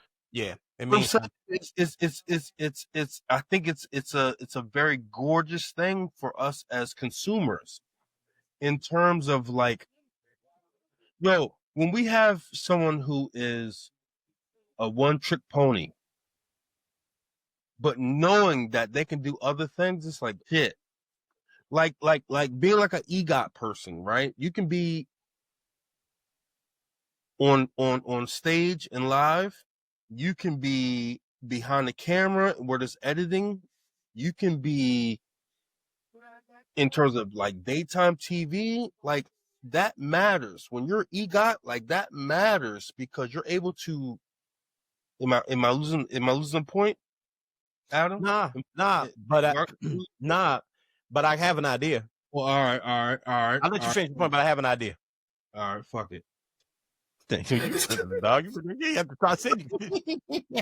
No, I do have an idea, though. I think this is a great opportunity because we are clearly at a stalemate, and that's what's up. I think this is a great opportunity, though. I think this is a great opportunity to let the audience decide. Let's. It's a great opportunity for our Patreon members to decide who should go. So we'll put a poll up in Patreon, and if you want to participate and tell us which comedian should go, you join our Patreon. You'll be able to do the poll. Cat Williams. And then on the next the next episode, we will announce the winner. Just make sure Nargis loses of our Patreon poll. And I I mean, think he's with taking that. on That me sounded and like you, hate. LT. That Yeah, sounded with like that. hate, brother. And I think that's how I think at the end of these, whenever That's we what do niggas these, is no like. matter, and I think whenever we do these and we decide, even if we come up with like a consensus winner amongst ourselves, people will make the final choice on Patreon. Let's go. That way you get to participate and one gotta go. So I like that. Good one job. gotta go. Martin Lawrence, Cat Williams, Chris Rock. And everything just they've to go ever through our- been. just to go through our picks again. I am getting rid of Cat Williams. Nargis, you are getting rid of Chris Rock. Smooth, you getting rid of. You gotta think about it. Martin. LT, you getting rid of. Chris Rocky. Paul, you getting rid Cat of. Williams. All right. So those are choices. Let's hear yours. All right.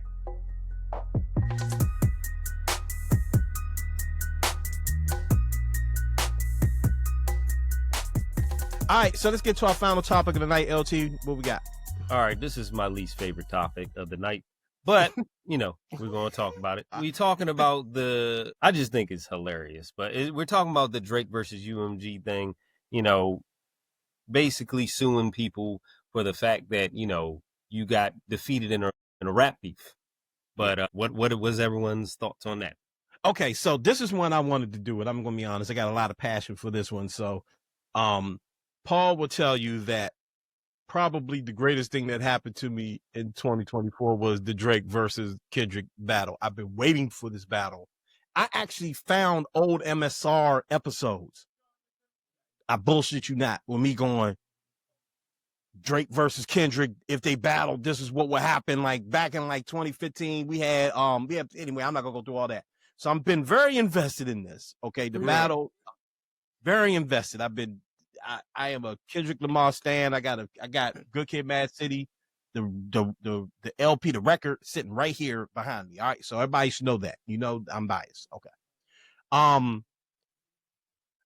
The feeling I have from this one is that Drake has 100% proved, without a doubt, that he is not only not hip hop, he's anti hip hop. I think there's no question about it. Aubrey Graham is anti-hip hop, period. Without a doubt, I stand on that forever. He is not hip hop. Not because he lost a battle, even though I hate the way he ended that battle, because he started the mess and then his last song was pretty much like, man, you play too much, man. You taking it too far. When he was willing to go that far with the dude just went harder. Right? Okay, you lose a battle, fine. You could recover from that.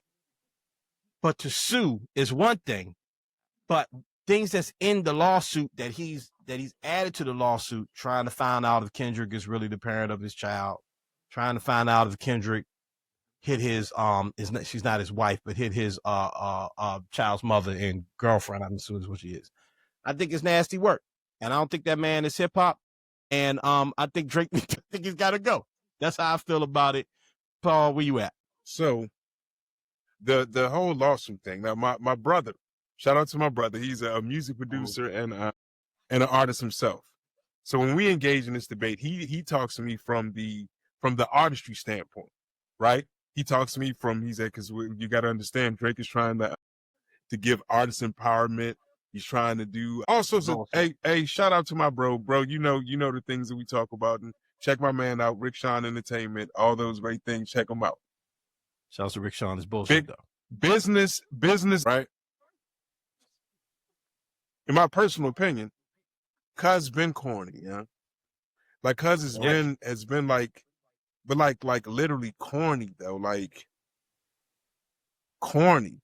Like Cuz is corny, young. Like I can't even. Is he corny? I can't even quantify it enough. You know what I'm saying? Because, okay, like I said, people that are producers and all that, y'all can talk about the music side of it. You can talk about, you know, corporations have been doing this and they drum up statistics and to make the machine move, they do it so people like music more. They do all those things. I'm not a music executive insider. I'm someone that loves hip hop music. I'm someone that loves hip hop culture. So I'm strictly speaking from a hip hop culture standpoint. Man, please. Aside from the fact that if we were to deduce it to the music portion, these people at UMG or whatever this universe, whatever they are saying that, hey, Cuz, we really have information on you and your alleged, because I don't know any of these things, and your alleged pedophilic ways yourself.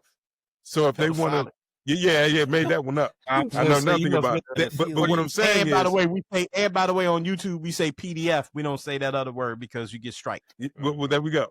Well, what I'm saying is they have information on what seemingly could possibly be true and or not be true. But going back to solely hip hop music, it's corny. Like you're suing people because you lost the battle. You know what I'm saying? And then trying to drum up information on people's like personal lives and all those things. I mean, we know that these things get personal. We know that this has already happened, but it's so overtly corny. I'm interested in to see what's going to come out of this lawsuit, and those really touchy subjects that other people didn't even want to get into. You know what I'm saying? But just from the in general standpoint, man, cuz been a cornball, cuz dress is funny, cuz said that UK rappers can out rap American rappers, which is ridiculous. And if I didn't mention, I think he's corny. There we go. Smooth, I want you to go last because I feel like you got a different perspective on this. So dark as you go. Oh, that's terrible. Okay. No, I mean, I want you to have your space, brother. I already know. You can carry the last 25 minutes. Thank you for the She said you could go. Go ahead. Go ahead, bro. Go ahead, man. No, go ahead now, because I'm joking. Go ahead. Okay. So many thoughts, right? So I too, like Adam, I was locked in. And y'all know I like music, but I'm not like a hip hop head, right? But this was something that was exciting to like witness in real time. I'm like, yo, another one just dropped. Oh my God. Yeah. Keep the grams out. Like, and it's exciting. Like that's what you battle. But Drake is not hip hop. It is. Right? Like, and I'm gonna go on him kind of just like Paul just went on him, like, bro, this is the most light-skinned biracial shit you could possibly do as a hip hop artist, bro, is to like you're breaking the code. Right? Yeah. We all know. I was listening to a podcast earlier today. It's like when you cross that line of involving the judicial system to settle a matter, that is the point of no return when it comes to life integrity in the eyes of the Black community. And again, not speaking in generalities, but I just feel like that is something that is so taboo, right? Like you don't call the police on nobody. You don't involve these courts with nobody. I don't care how much money you got, right? Because it's like they not like us, to quote Kendrick. So the fact that you are bringing cultural, lyrical fisticuffs into a courtroom. Yeah. That's some caring shit. Yeah. Yep. That is like peak. That is peak. Yeah. Like, just because this public record don't mean you look it up, bro. Yeah. Like, with your nosy ass. Like, what else do you have going on in your life? And it sucks because I actually like, Drake's not the one I'm gonna be like, yeah, man, pound for pound, lyrics. No, but can he bop? Yeah, Drake got some bops, and he'll have you out there doing the thing. Like he makes, that's his lane. It's like boppy little feel good music, right? That make you feel good. You run around, you play it for your kids, you keep it pushing, right? He sounds silly when he tries to go at somebody like we supposed to be scared of you, bro. Like those muscles are implants. So it's, if anything, it's just disappointing. This is one of those examples. This is another example of just like, this is why everybody ain't supposed to be let in. Because this is the result of what can happen because you're not getting your way. Yeah. That's it. I want to comment on that later. I like Drake with the melodies. I don't like Drake when he act tough. Go ahead, Smooth.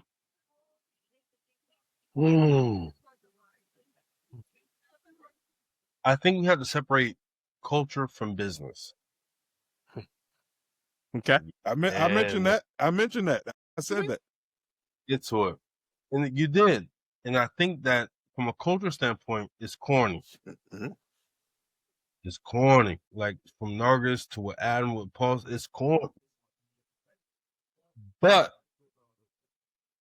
from an American economic power standpoint,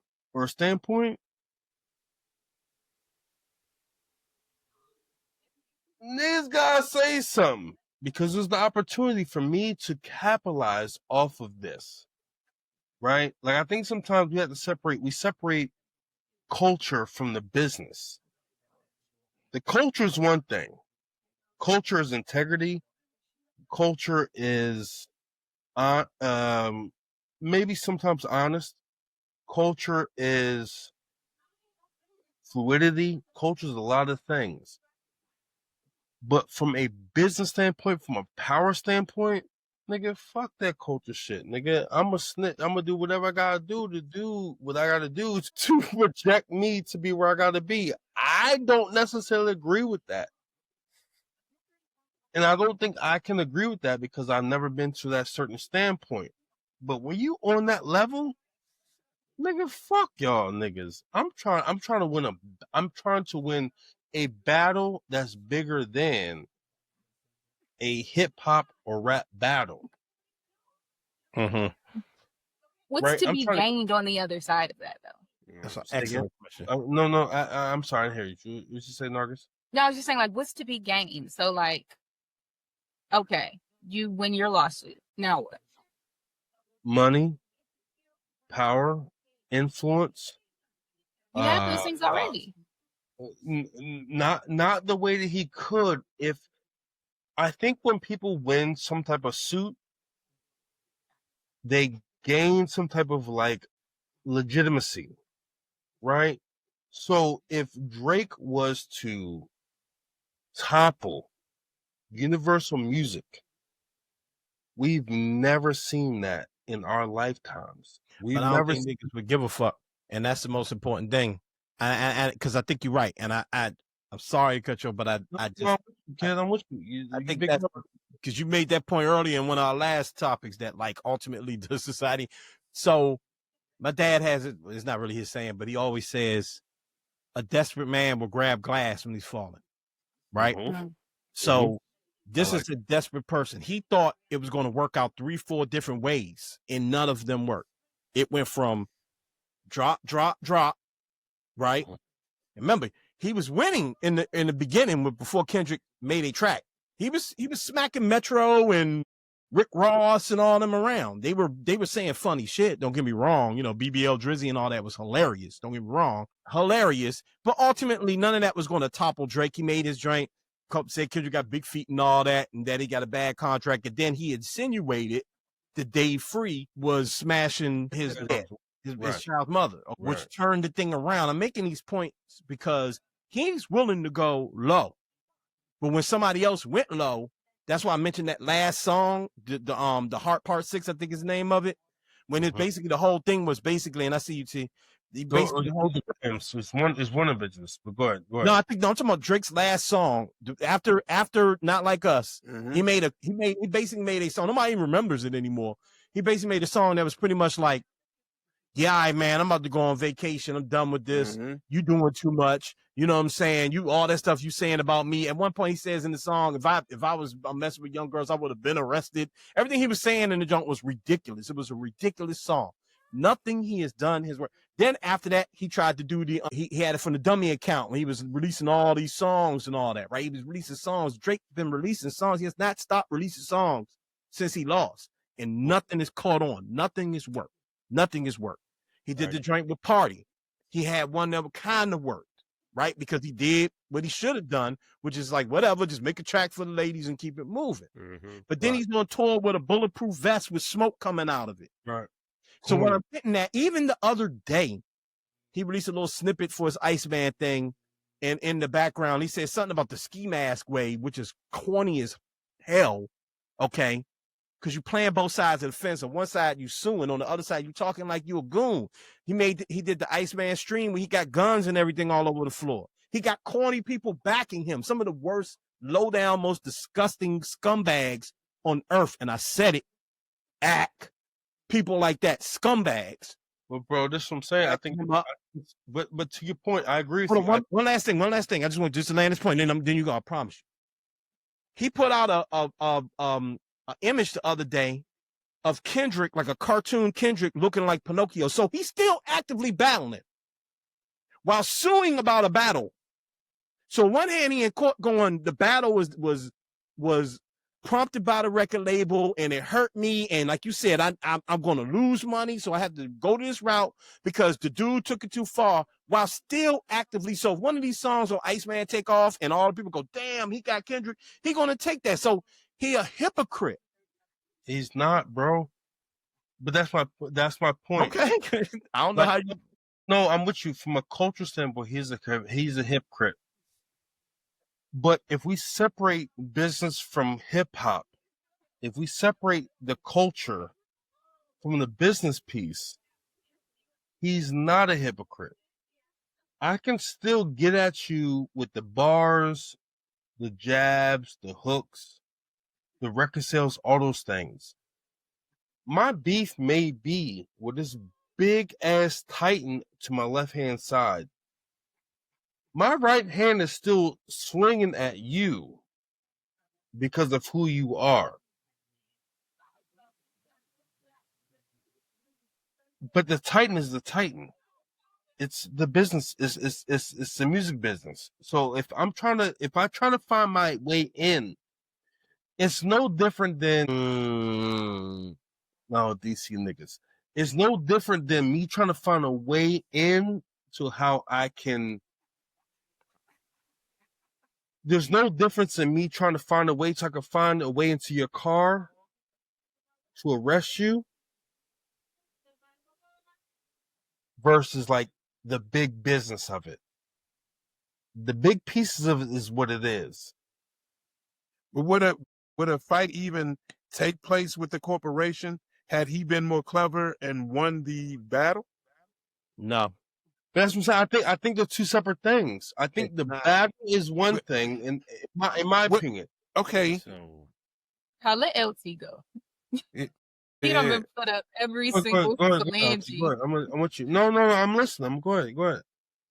so like on one side, I can see where you're coming from, Smooth. Like, the difference between culture and business. But even from a business standpoint, this is dumb. I know you're thinking, or, what you said was that he's thinking that, oh, I'm going to get my money back. I'm going to get some type of recognition or all this other.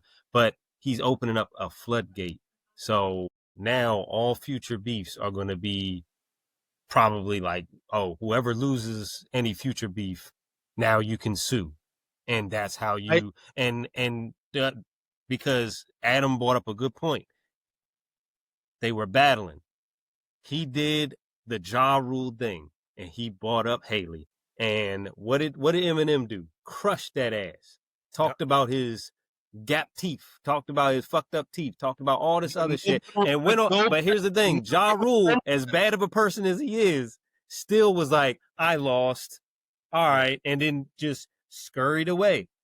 This nigga Drake went and said, oh, I'm going to sue you now because this company that was backing the song that basically like tore me up, that I lost to. That's like losing a prize fight and then suing the dude because he whooped your ass. And then still wanting another fight next week. I don't think the fight is really with Kendrick. I think the fight is more so with the conglomerate or the peoples to be. I'm with y'all. From a artistic standpoint, the battle's the battle. I think it's more so of like this nigga kicked my ass. But he kicked my ass because of X, Y, and Z. So let me start to pick and choose what the X, Y, and Z is. I'm not separating. I agree with you guys. I think that's also not true. Go ahead. I want you, but I gotta say it. Like, I'm sorry. Drake's thing is not like people not like us. it happened organically. Like people like it. When you go around, people like the music. It's not like a bunch of bots just playing it. But People that's like what but that's what we see. Someone who's on a level who understands bots in the music business may be able to make a different argument than what we can make. I'm not agreeing with Drake. I'm just saying from an objective standpoint that there may be an argument there. I'm not agreeing with him. I'm not saying he's right. But that's like, it's going to be subjective only because, like, had he won the battle of public opinion, be it in any form, understand something.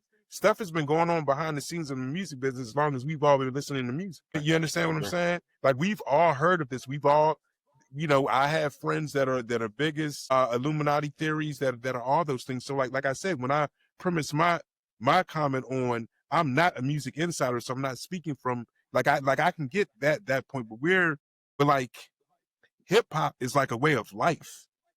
It's like I agree. It's like a life. So like I said, business is going to be what it is because, like, I think a million people talk about business stuff all the time. But the whole thing is, had that man not lost, we wouldn't even be talking about this. Okay, so let's think about this. People who lost I want Narcus to go. Fair enough. People who have lost battles from a hip hop standpoint, they become null and void. We brought up Ja Rule. Ja Rule is one of the hottest artists of all time. When 50 got in his ass, it was a dead deal. You have to fight back. I don't know what that chuckle was about, but you have to fight back.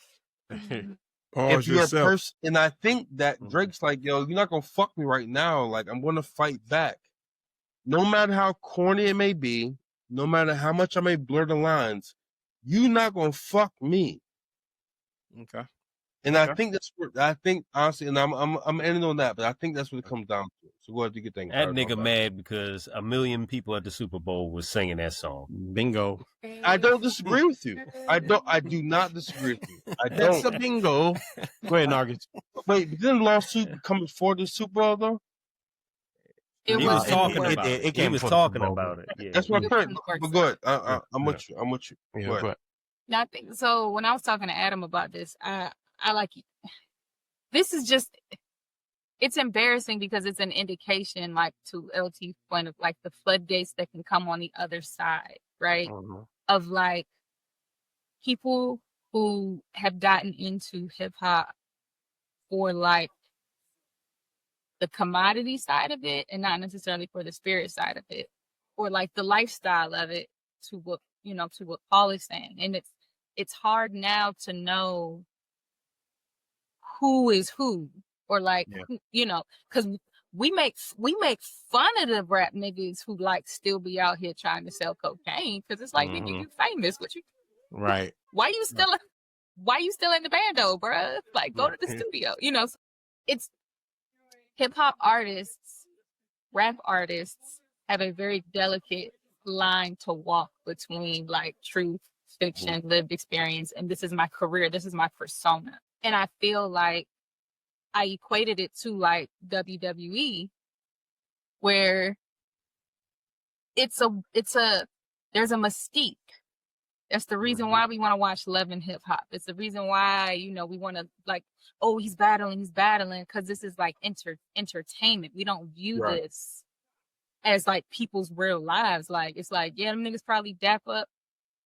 I was watching an interview with had Offset the other day. He was like, man, me and Quavo talk every day. I'm saying, like, the media make it seem like women like each other. Like, that's still, we still grew up together. Like, there's no beef there. So it's like, what's put out for entertainment versus what is your like true daily walk outside of like this music that you're putting out for our entertainment.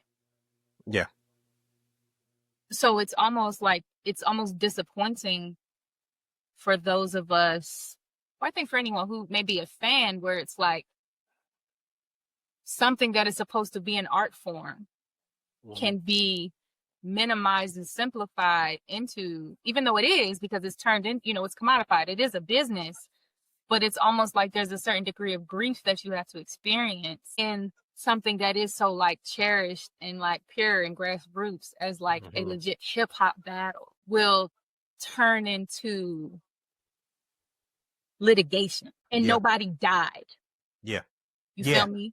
Nobody was raped. Nobody was, no one had SA.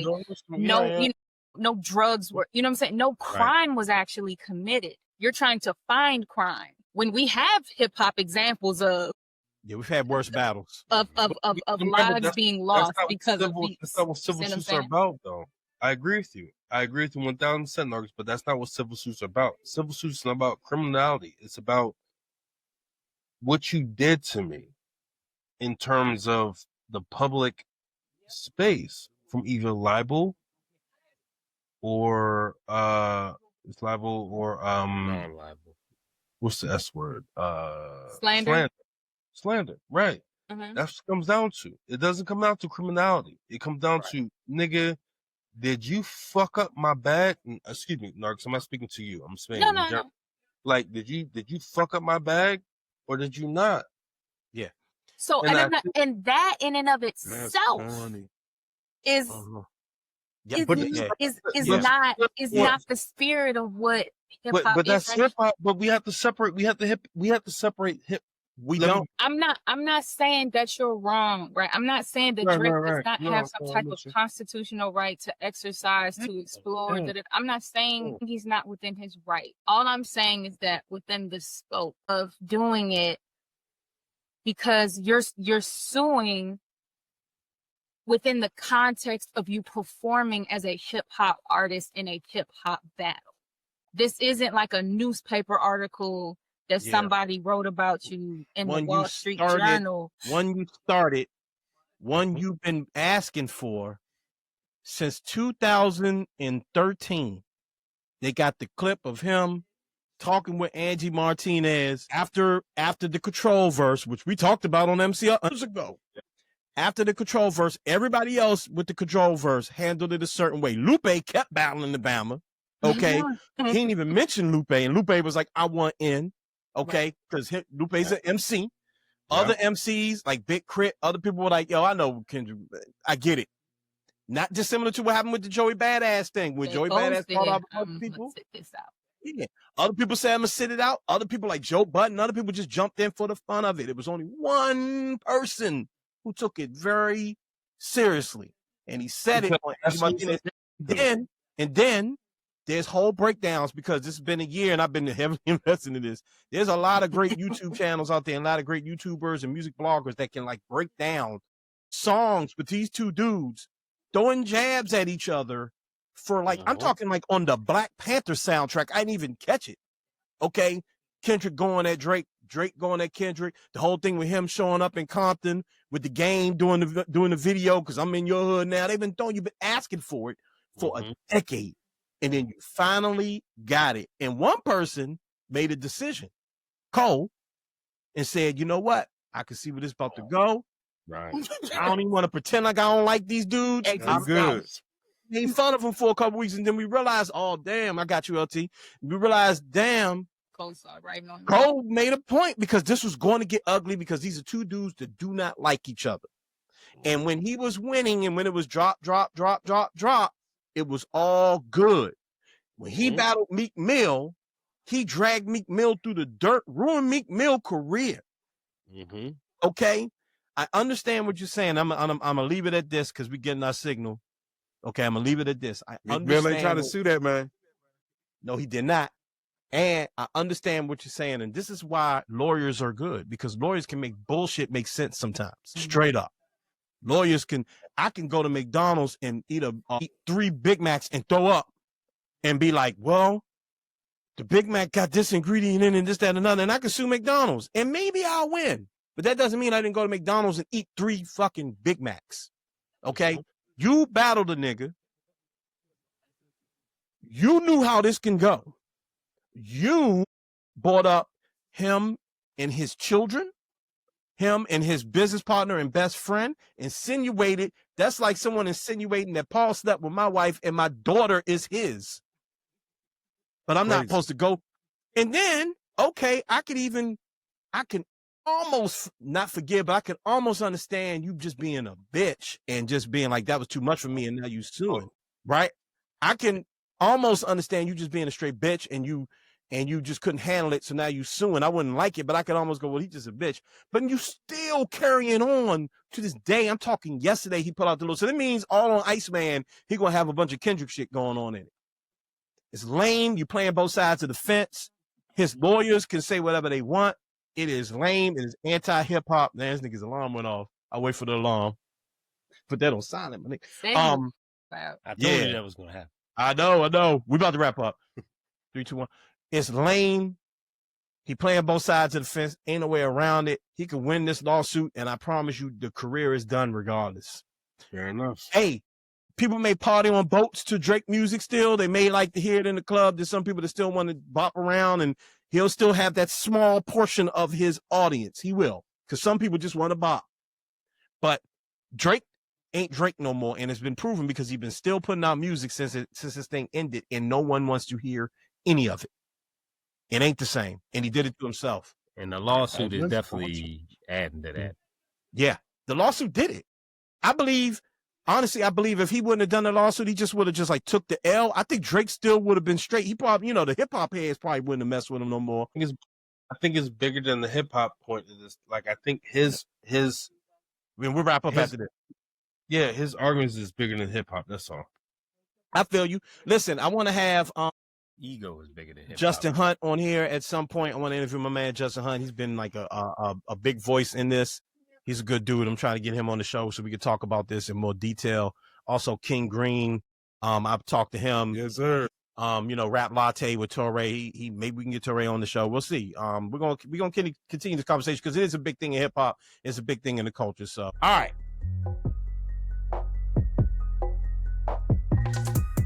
All right, we'd have been through it all. Cameras dying, all sorts of stuff, man. You know what I'm saying? But it was a fun one. Definitely. Yeah, I'm gonna make this camera work. Don't you worry. I'm gonna make sure this joint work. We're gonna figure this out. But man, appreciate everybody for tuning in. Remember, subscribe to the channel if you're watching on YouTube. I hope you're watching on YouTube. Do that. Yeah, rate, review, do all that thing, all that stuff. Hit the bell, all of that stuff, man. We appreciate you all. Thank you so much for tuning in. Nargis, thank you. Of course. Yes, thank you. Anytime. Brother Smooth, appreciate you, brother. LT, thank you, sir. You got 15 minutes. Yo, by the way, when we were recording Smooth, you asked why we were laughing. LT made the greatest Robert De Niro face to the screen. Hey, boy, you want to know why? Because you said Ja Rule was one of the greatest, and I was, that's why I was like, you did say that. Well, you say he's one of the hottest artists. You said one of the hottest artists in He was at that time. He was. He was great at being a part of other people's rise. Yo, listen, I lived in. Ja Rule was a hitmaker at one point in time. Yeah, let's be clear. I just want to make sure I ain't saying that inaccurate. So listen. I lived in Sussex Square in 02, and there was a young girl that lived over top of me, and she played the same Ja Rule song every day at least. Now, she was like a high schooler. She played like the same. So I ain't Drake. She played the same song over, and all I can hear was exactly. He was a hitmaker. All them joints, bro. He was a hitmaker. No. He was, but I'm just saying it was like I'll say this: he was helping other people reach the next plateau. They had a formula. Murder Inc. had and for real, y'all should watch the Murder Inc. Little mini series on BET. It's actually really good. Say again. When I say Helen Keller, when it come out? The Murder Inc. joint, I think it was like 3 years ago. It was a BET thing. Ashanti wasn't in it. Ashanti and Nelly in the gender roles with his non-diaper changing it. Oh, we should have bought that up during the Patreon content. It's too late now, sucker. Anyway. Because they're so unimportant to me, but I know. Yeah. I can dig it. All right, let's get ready to wrap this up. We've been going for a while, man. Shouts to everybody for tuning in. We love y'all. Thank you for all the support on the relaunch of this show. Feels good to do a show with the whole crew. Yeah. It was real good. Had a lot of fun, man. All right. Remember, ladies and gentlemen, never Yeah, we outside. We outside. Next time you see us, we gonna be outside. Okay, we should be. Next time you see us, so that'll be a different experience for you, and we're gonna get Nargis back on the show soon after that. All right. Well, where she is. Yeah, that's all right. Well, yeah, we might have to do a show in Atlanta. And listen, I'm down to take a little, yeah, man. We're about to go down to the A and do a show. That's a good idea. That's a good idea. We'll make it happen. We'll figure it out. We shall see. We shall see. All right. Listen, ladies and gentlemen, never, ever, ever forget to be great. And elevate us. I'm up out of here. We up out of here. Peace. Thanks.